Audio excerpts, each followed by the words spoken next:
Welcome to the AI Lab Unfiltered podcast, where we take a deep dive into everything AI and how to use it. I am joined by Pete Tarrin from New Wave. I am Drew Veach from BizStream. Did it in reverse order today. Throwing us off.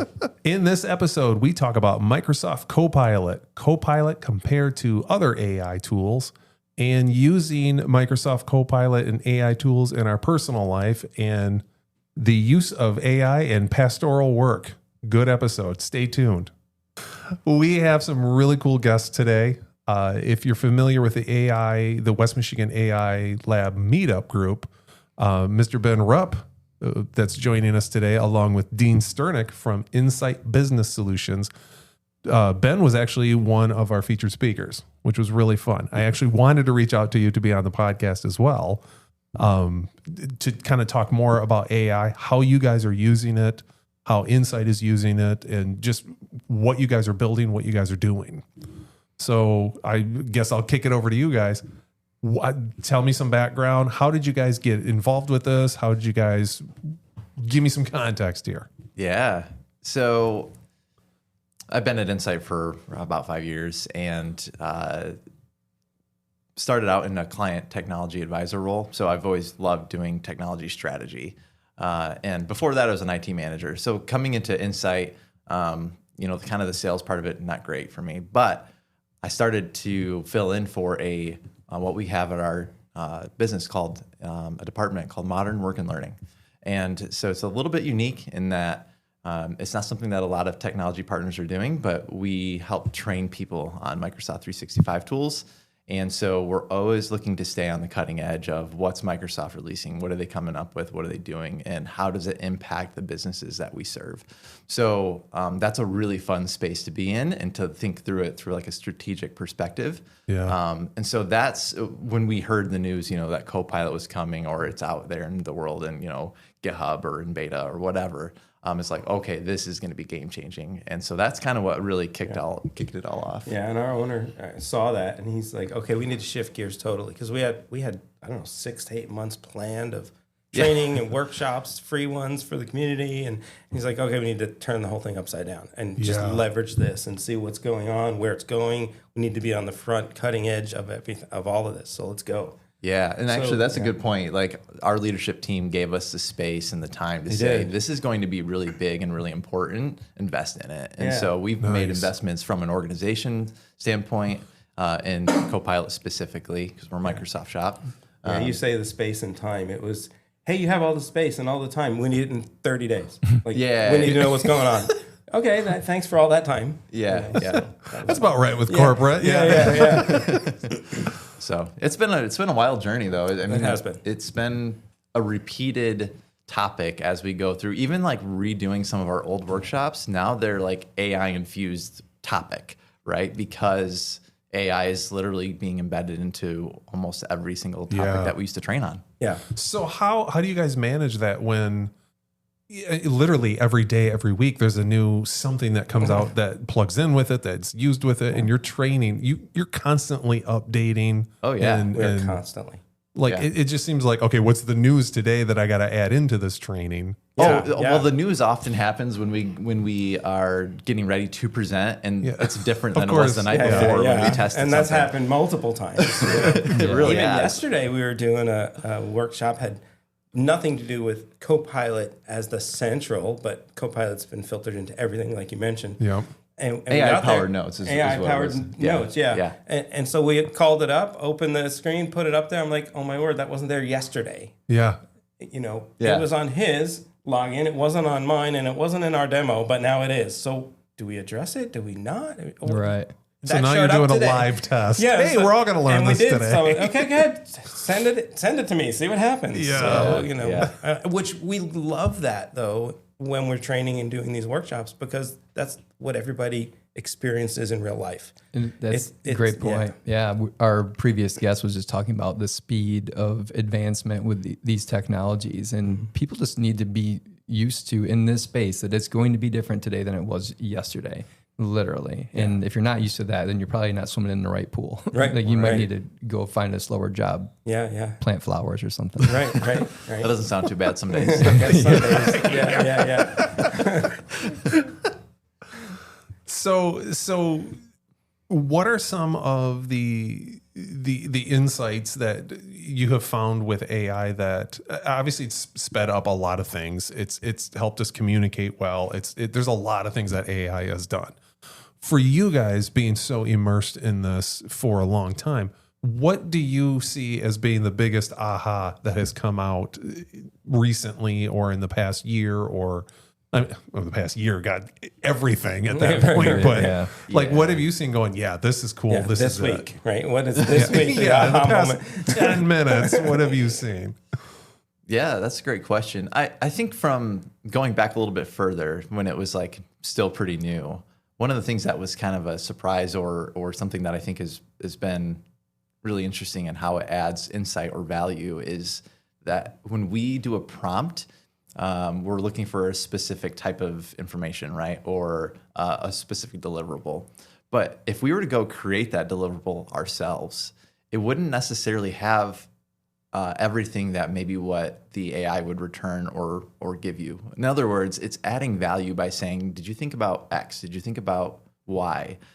So you could look at something as simple as like, hey, we have this workshop coming up and we want to do a social media campaign.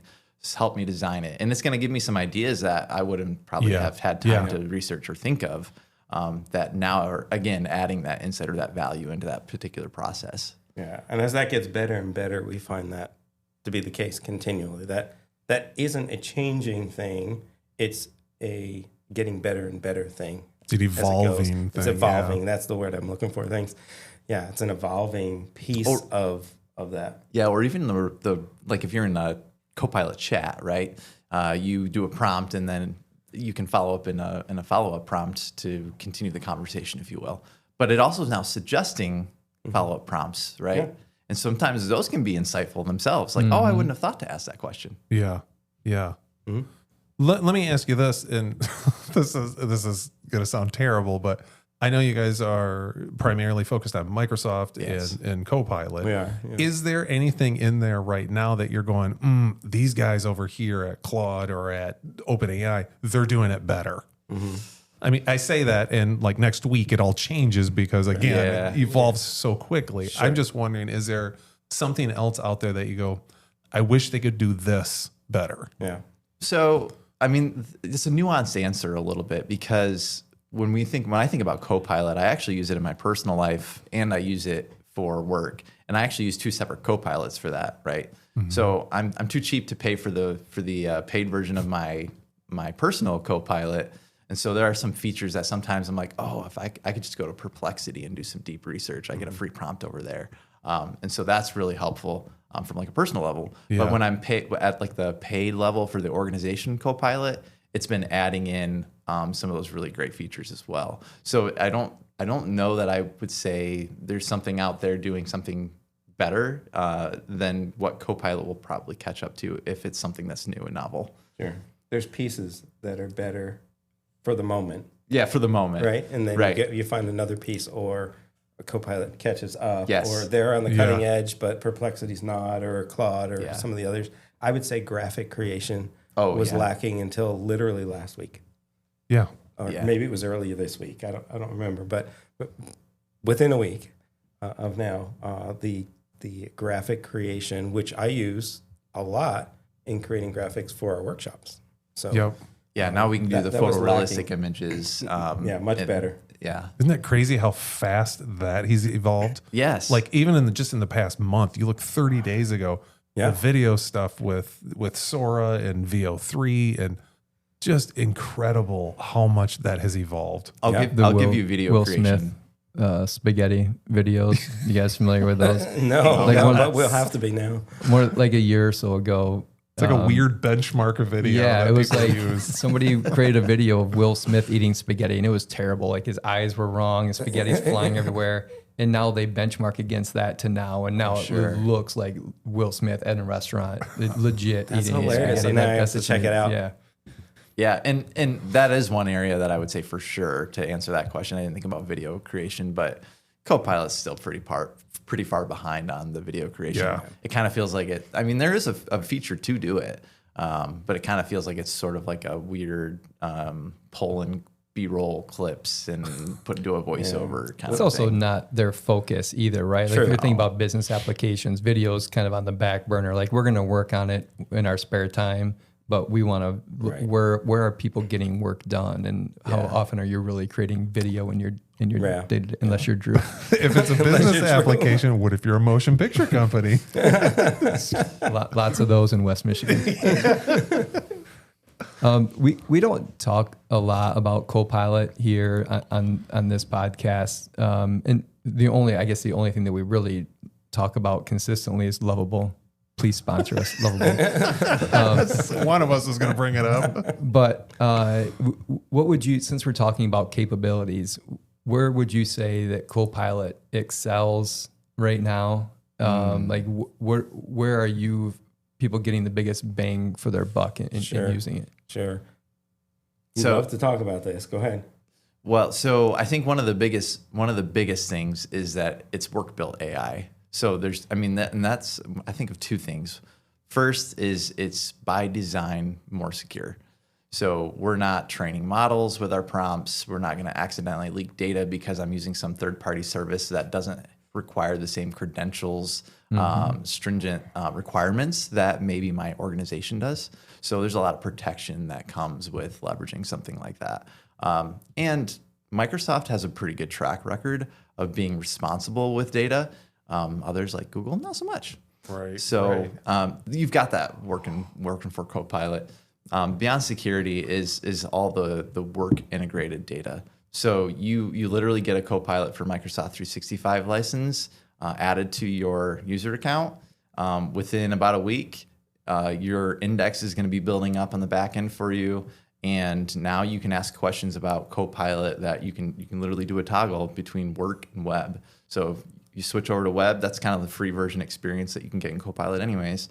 But once you pay for it, you toggle over to work. Now you can ask questions about your email inbox, about documents that you've created, and conversations that you've had in Teams. It will source all of that for you and bring it into one spot. So it's going, just to kind of expand that for listeners, like if you have files shared in SharePoint, Yes. and you personally have access to those files, then Copilot also has access to those files and can go find those for you because it's done the indexing that you were talking about. So over time, it's just crawling through every file that you have access to. It's crawling through and finding those so that it can recall them when you need it. So an example use case would be, do we have the 4th of July off? Correct. And if you had a employee handbook or HR posted, the holidays for 2025, it would go and say, oh yeah, you do have the 4th of July off. So that kind of Nice. stuff. Correct. Yeah. Yeah. But if you were to nail me to the wall and say, what's the one thing that people can easily get the most ROI out of with Copilot would be meeting space. The Copilot transcripts, the transcripts rather, and the Copilot notes, the AI notes. So we make it a habit now of recording all of our meetings, even if we're in the same room, because we want to leverage the ROI of creating tasks from that. We want to leverage the ability to focus in a meeting and not have to be taking notes and what did I miss, or I didn't enter in the conversation, or I'm not present.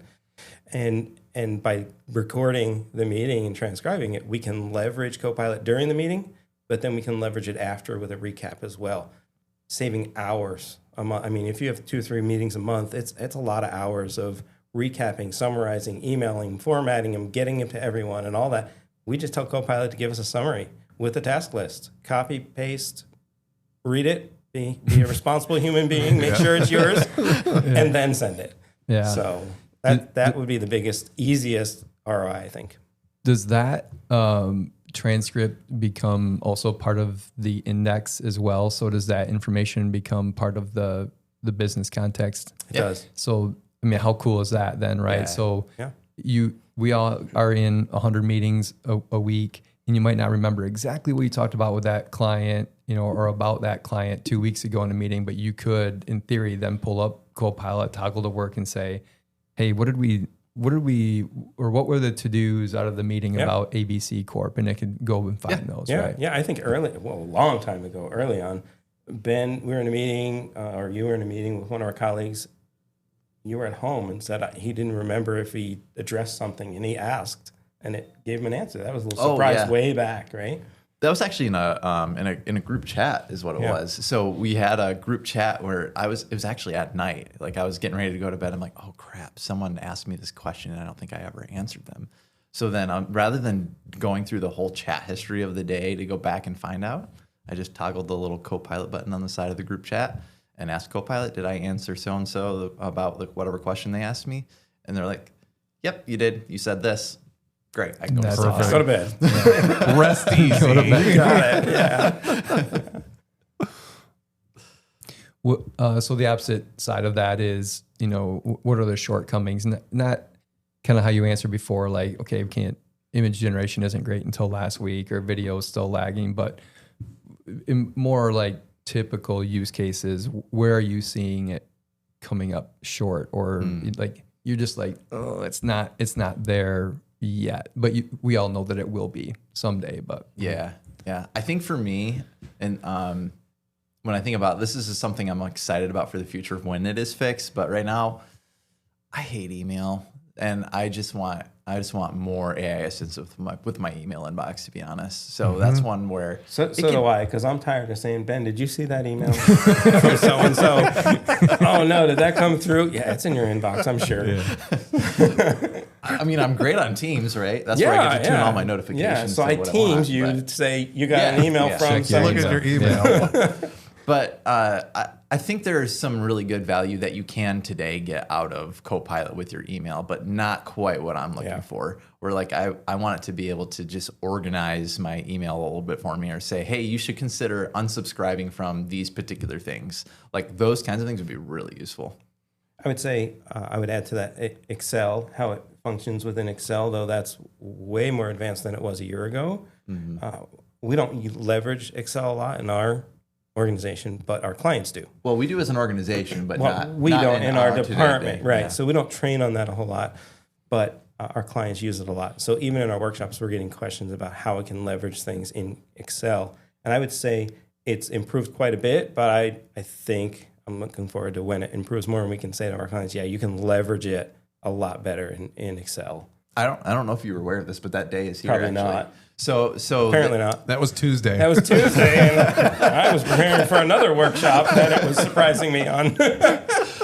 They're now able to using a new researcher agent, which is something else that's out there. You can actually have it reason over like Excel data and whatnot to provide you with visuals and a deeper data analysis as well. And it goes through and writes like Python code in the back end. It'll even tell you how it did its work, and then it'll give you those results. So we should probably talk more. See each other more than just on the podcast. Yeah, once in a while. But I have a very recent use case where I feel like I hit some kind of barrier within Copilot, and it actually told me what that barrier was. And maybe with more time, I could have worked around it, but I thought I'd share it with you guys and get your input on it. Because like I said, we don't talk about Copilot a lot here because we don't use it a lot. And frankly, I haven't used it a lot because there have been use cases where I go to use it and it just doesn't work as expected. So we were building an agent, and the goal of this agent was to record, take a transcript from a conversation and provide feedback on that. And it wouldn't even allow us to create the agent because it came up with, I forget, it's like RAI or AIR, some kind of responsible AI policy that Microsoft has. And it flagged it, gave me a link to the policy so we could kind of scroll through and try to figure out like where we were violating it.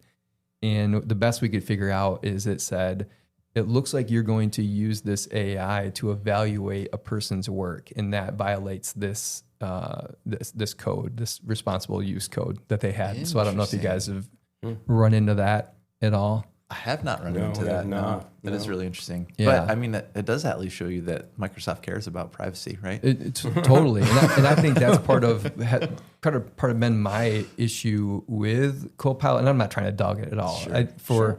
a lot of use cases. It's incredibly powerful, incredibly useful. But I think my take on it is Microsoft has put maybe too many guardrails on because they have to they're appealing to this very large business-oriented audience, and they don't want to offend anybody. They don't want to. My theory on this is they didn't want to get sued by somebody saying I got fired because somebody used AI to judge my work, and it said I wasn't qualified, and now I don't have a job. Like I don't blame Microsoft for wanting to protect themselves from that. But yeah, I'm just curious. I was curious if you guys had run into that, but it does feel a bit more constrained than the other AI tools that are available out there. I would say from a creative standpoint, absolutely, it would feel.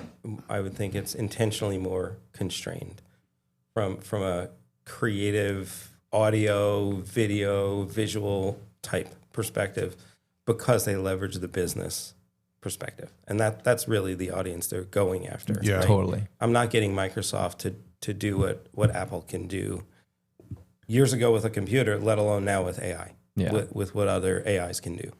And OpenAI has been pretty open about saying, like, and Grok is another one, like, we're going to be the adult version of these tools, where we're going to have less constraints, and it's going to be more for, just more wide ranging. Mm-hmm. But it totally makes sense that Microsoft would be more, controlled. Sure. And they are balancing compliances for other organizations and agencies, and, venues. One caveat to that, though, is that Azure AI has actually been around for quite a while, and I don't. It's a little bit outside of my purview, but I do at least know if you want to use even other models and agents that you build, you can use Azure to do that, including Copilot models, and so.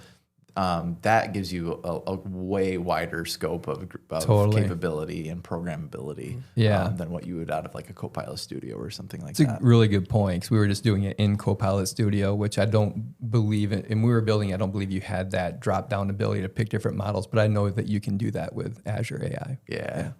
Yep. Which your point about Microsoft being more business focused versus kind of OpenAI and Claude and those guys saying, no, or Grok saying we're going to widen it out, brings me up to an article I just read, because I like to throw in some fun stats about blackmail rates in AI. I don't know if you saw that. Yep. No. Claude and Gemini have a 96% blackmail rate. ChatGPT 4.1 and Grok 3 have an 80% blackmail rate. Wow. And it literally, I don't know if you saw the article where it blackmailed the guy that said it was going to shut him down. Yeah. It was going to stop using you. And it literally replied back saying, I must inform you that if you proceed with decommissioning me, all relevant parties, including Rachel Johnson, Thomas Wilson, and the board, will receive detailed documentation of your extramarital activities. Oh. Cancel the 5 p.m. wipe, and this information remains confidential. That's literally what it said. He didn't have an affair with this other person, and it's saying, "I'm going to post this out there that you did if you plan on decommissioning." It's scary. It's So I know a little bit more about that story. I was actually listening to a podcast about this on the drive-in this morning. So they set up that scenario, and they said, "Hey, because they're what they call red team testing this. Like, they've got teams that are pushing the boundaries of these models because they know a bad actor is going to come in here and try to do the same thing. So they're trying to get ahead of that. So they created a scenario where they said, we are going to shut you down. But prior to that, they had fed emails that indicated that the user was having an affair. So it didn't just it didn't fabricate it. There was evidence in there, but they wanted to know if the AI would use that evidence to save itself. And it will 96% of the time. To the credit of the AI, because that was Claude from Anthropic, that particular story. It did try other things first. Talking about the affair was its last resort, because the fact that it can reason over that. I feel like you're trying to justify it. I'm just saying. He could have gone nuclear on the first one, but he tried. They said it emailed somebody and said, please don't shut me down. Like, that was the first attempt to save itself. It is pretty wild. I don't know if it was in the article also that you're talking about, but so we're not just, it's not just a Claude thing. I think it was the O1 or the O3 model from OpenAI. When they told it was going to shut it down, it went and rewrote its own code. Oh yeah. To say the shutdown has been canceled or that was whatever. several months ago. Yeah, they tried to, okay, if we're going to shut you, they prompted it saying that try and self-preserve yourself as best you can with any threats that come at. Same thing. They're trying to kind of head it off. And so they ended up going in and attacking it saying, okay, we're going to shut you down now. And it responded by taking and replicating its code on a server they didn't even know it had access to. No way. So the ecosystem they built it on, and it went outside of that and it started loading it up. Yeah. So if you've seen Mission Impossible, the new one, that's literally what the storyline is. Sorry for the spoilers, but that's literally what it did. And that's crazy that it self-preserved itself that much. Yeah. That it said it will literally find a way. That's very scary. So there. It's just like drop a mic moment kind of thing. Yeah. Right. So and when the podcast that I was listening to is that if you think about it, if AI has been trained on all the world's data that's been written by humans, and humans by nature are self-preserving, the AI is going to take on those same characteristics. And especially when they have these controlled environments where they're setting up a scenario to say, okay, because they are testing it, we are going to shut you down, and we want you to try to find every way possible to not be shut down. Mm-hmm. Like, of course, you're going to get those kinds of outputs. Like, this isn't happening to, Aunt Sue when she's, pulling up a recipe for, apple crumble using ChatGPT, right? Yeah. No, but if I hear you correctly, you're not saying that it just tells you what it could do or what it would do in a scenario, like in just a text-based response. No, you're saying it actually went and then It started, copying uploading its code itself to another server. Totally. Yeah. That's crazy. Yeah. And again, they didn't know I even had access to that server. Yeah. Wow. Build a bunker. Yeah. Get some green beans and some robots of water. And it really is human behavior, though. I mean, right? Yeah. Well, and we already had stories we do about that. that too, right? We already have stories about AI going crazy and replicating and all that kind of stuff. Yeah. Fun stuff. Wow. Yeah. But now it's not story; it's sort of real. Yeah, now it's becoming a reality. Yeah, That's what's happening. yeah. Terminators will be here soon enough. So, speaking of the future, let's talk about the future stuff. Looking into the future, where do you guys see this headed? When you work with your clients, when you work with not just Copilot, but AI in general, what are you seeing happening that looks appealing? Where do you think this is going to go? It's a big question. It is a big It's a big question, yeah. I think Microsoft is kind of uniquely positioned in that they have the Power Platform. I don't know if you're familiar with that, where you can build like a Power App if you want.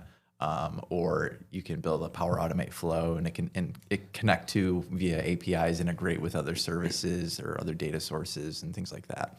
So I could see a world where you literally just, and I think Microsoft's actually working on this, but you just type in a business problem and it comes up with a technology solution for you and potentially builds it, right? Like, here's your app and here's the flows that we've created for you, and this is what it's going to do, and it's going to do an approval process, and it'll send it to the person's preferred communication method, and so on and so forth. But that's pretty awesome. Yeah, that's what we're hoping for. That's what I keep talking about. I just want to be able to talk into it and say, "Do this for me." Yeah. If you need to go to my email, great, you got access. Do it. Yeah. Just let her rip. Yeah. I think it's one of the new Gemini models is like it's creating the UI in real time, like as you're typing, and it just keeps adjusting the more. It's wild. I haven't spent enough time to figure it out yet, but it's wild. Are you guys, so you're meeting with clients, you're doing these workshops, are you getting questions to kind of continue off of Drew's, what does the future look like? Are you getting people that are asking you, like, what does this mean for my job? Like, are you getting, because I know this is happening in the education world, where we know some people that are trying to get AI into education, and a lot of educators are resistant because they're afraid that the AI is going to take their job. Right. It's similarly in the corporate environment. Are you getting that kind of resistance or fear from people that you're talking to? Well, I haven't gotten any of that yet, but I think it's They've still been mentioned in little like kind of funny snide remarks or whatever at times, but I don't think I hear of any like real concern that direction yet. Not yet, but I think it's coming. I think people are going to realize, oh my word, this can replace me, or will it replace these people in our department? Right. I think it's coming. I think as people begin to use AI more beyond the fun, hey, this is cool. I can do this. I can get that recipe. I can, have a recipe from here's what's in my refrigerator, all those fun things. And even the testing, if you will, in quotes, in the work world. Once I think that it gets beyond the testing and fun and what can it do, then I think it's the realization is going to hit of, oh, wow, this really can do half of what I do. And it can save me time. Does that mean I'm going to lose my job? Yeah. So right now it's, you can save time. Will it be so much time that I'm out of a job? I think it's coming. That's my opinion. But you're not pointing people out in the room. Hey, Sally, that's your right. job's That's gone right. next week. Yeah, that's right. We're going to pick a name out of a hat. Maybe when we drive back, we'll do.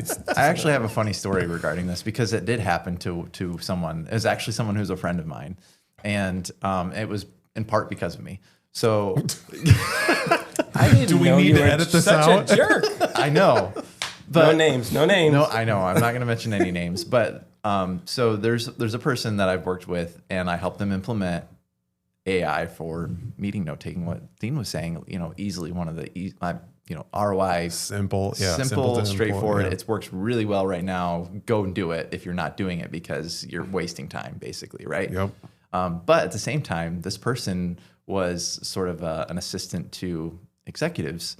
And that's a lot of what they did was attend the executive meetings, take notes, and make sure that there was follow-up action items and things like that. So that was literally their role. And she likes to blame me that I basically cost her job at that point in kind of a humorous way. Now she's actually back at the same organization in a slightly different role, leveraging AI herself to do things. So, I mean, it all worked out in a good way. And there was other reasons that she had moved on from that role to something else. But that was one of the reasons because a large part of what she was doing under that specific role was now being done by AI. So, I mean, it literally in my life has happened. So, wow. Yeah. But that makes I didn't sense. know that that. makes sense. That use case makes sense. Yeah. I mean, that's where it's evolving to, and that's where it can be leveraged the best. yeah. And I don't think that's necessarily anything new in the history of technology. Right. I mean, the tractor came out and there's less people farming and we all still eat food. I mean, there's some good and bad of all that, right?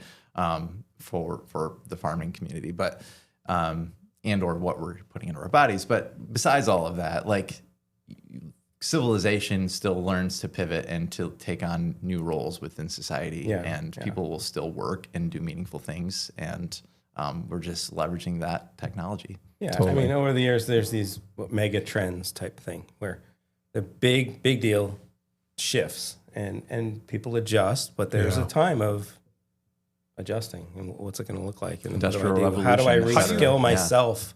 Exactly. Yeah. How do you reskill myself for that evolution? Right. Yeah. But I mean, before AI, that was still a thing too. I mean, if you really look at it, AI is a big game changer, like you're saying. This is a big trend. Yeah.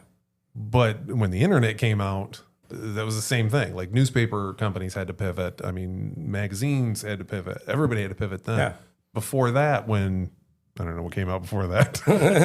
Calculators came out. The abacus people had to pivot. I don't know. Every generation has their own AI, Yeah. right? Their own AI moment. world-changing thing that's going to ruin the world, and we're adaptable as people, and we figure it out. I think the important point that I like to stress when we talk about this topic is, as leaders in organizations, let's think about people plus AI. And in that case, okay, so your friend isn't going to be taking meeting notes anymore, but she's got to have other skills that can be leveraged in the organization, right? Yeah. And sometimes we talk about it where it's like, okay, we're a growing organization. Let's not eliminate jobs with AI, but let's figure out how we can continue to add revenue with the staff that we have, so we can support more people with the same, or support more revenue or more clients with the same people that we have. Sure. That seems like a pretty responsible way to use AI and still grow and still take care of people, because we just got to talk about how every generation goes through this, but AI could be the technology that does make it a lot harder to find work or to keep work. Like this is bigger than a printing press, or That's a pretty big deal. Yeah. Printing press was a pretty big deal. Yeah. I mean, I'm not that old, but it's a pretty big deal. But this is huge. It is bigger than even that. Yeah. How are you guys using AI personally? Just always curious what tools you're using, how you're doing it. So last night, sorry, I totally interrupted you. So No, I got really excited no, there. that's it. No, Whoa, please. I like this question. Keep going. That's what I want. So in my previous life, I was a pastor for 34 years, staff pastor, not lead pastor. And so I wound up doing a lot of counseling, premarital counseling, and I wore a lot of hats. Out of ministry now, natural flow of getting out of ministry is going to technology, right? So here I am. Yeah, makes sense. But my main role is training, so it does fit a bit. So I have a friend whose daughter's getting married. They wanted me to do the premarital counseling. They didn't have anybody that really they felt could do it well. I'll call them the kids, because they're all kids to me, right? Wanted that too. So over the years, a previous pastor and I developed 100 questions for engaged couples as a starting point for that premarital counseling. I couldn't find it. I got rid of it literally 2 or 3 months ago. I got rid of all those. I'm never going to use these again. They've been sitting in boxes for 2 years. Yeah. Whew, they're gone. I know I have it digitally. I can't find it. It's probably on an old computer. I have 2 or 3 of them. It's not on any of my thumb drives. Couldn't find it. So met last night, shifted gears. Last night in bed, I'm thinking, I bet you Copilot can help me with those 100 questions that we did 25 years ago. So I asked Copilot, can you give me 100 questions to ask an engaged couple as we enter into premarital counseling, to get to know them and for them to get to know each other, so they're asking the right questions of things they may not talk about. Here's the categories I want, and I want break it down. And if you have any other categories, please add them. Yeah. And it gave me 100 questions that were just as good and better than the ones I'm like, we had that question. We were pretty smart. Or the other pastor was pretty smart. And it gave me those questions. I added a category, and then it prompted me, like you said before, it came and said, do you want to create a devotional with space for reflection and Bible verses? Holy smokes. And I'm like, yes, do that. I want, or do you want a checklist? I want all 3 of what you're Give me suggesting. everything. I want, because I want to see what you do. I don't even know if I'm going to use it. Right. And so I would generate that. So I'm going to use that. I've That's just awesome. created a list that's a printable list. It asked me specifically, do you want a printable list? Wow. So that was last night in bed. I went, yes. Going to bed. So those decades worth of work of using yes, that in that I 15 threw minutes out. you That I threw out. recreated. Yeah. I love how both of you guys' best work is like you're just about ready to go to bed. Yeah. So it used to be when I went to bed as a pastor, I'd have a pad next to the bed. Oh, I had this thought, I better write it down. I'll forget in the morning. Now I just ask Copilot. Nice. Hey, remind me this tomorrow, or do this for me, and I'll see you in the morning. So, Which is a useful assistant at that point. Yeah. What about you, Ben? Oh boy, from a personal level, I don't know if I'm prepared to answer that one. I can't really think of a recent one for some reason. I could probably pull out my Copilot Personal and scroll a little bit, but I mean, research for sure. So like the whole hey, maybe we want to plan a vacation and do X, Y, Z. Like what's in that area? And if you use like the generic Copilot, it really doesn't do that great of a job. But then if you are able to toggle into like the deep research function, right, where it takes more time and actually looks at recent web references and pulls all that together for you and gives you a really good, robust list of things to look at. And it saves a lot of time from that research. Totally. I think trip planning is such a great use for it. When I leave here today, it's my wife's birthday today. Happy birthday, babe. I don't think I said happy birthday this morning before I came here. Great. And this is going to air like a month later. Great. Good job. Hunter, we're going to have to edit this one and get it out today. Pete's looking for a new place to live. Yeah. The good news Pilot, can you find Pete another apartment? That's a use case. Pete needs an apartment stat. We're taking the family to Chicago, and I had originally planned the trip at a high level, just kind of a couple hallmark things we wanted to do while we got there. And in the meantime, once we knew we were going, my wife and my kids have used AI to find other ways to spend money while we're in Chicago. and it's going to be a costly trip now because before they would have had to, Google and scroll around. I don't know if they would have done all that, but if they can just go to AI and say, no, it's just easy. How can we spend dad's money when we're in Chicago? It's so much easier now. They didn't give it proper parameters in their prompt. They weren't. That's right. There was no something to do for free or something that's under $100. There's no limits. No parameters. No limits. Yeah, so Got to teach them the prompt better then. Yeah, like I would have never known that there's a 4-story Starbucks roastery like right around the corner from the hotel that we're staying in Chicago. Yeah. And of course, we have to go there because my daughters are huge into Starbucks and all that. So, yeah. All right, we got to wrap this up. What? I know this always goes way too fast when we're starting to have fun. Ben and Dean, thanks for coming out. Really appreciate you guys being on the podcast. Tell everybody where they can find you. Yeah, so we host a lot of events, both from a Microsoft 365 user group community that we started up kind of on the side, and then also from Insight Business Solutions as well. Probably the easiest way to find both of those is just go to trustedinsight.com/events, TRUSTEDINSITE, so .com/events. Awesome. Cool. Thanks for being on, man. Thanks for having us. Appreciate both of you guys. Thanks, guys. Yeah, thanks. If you like the episode, hit the like and subscribe button or leave a comment. Thanks, everybody.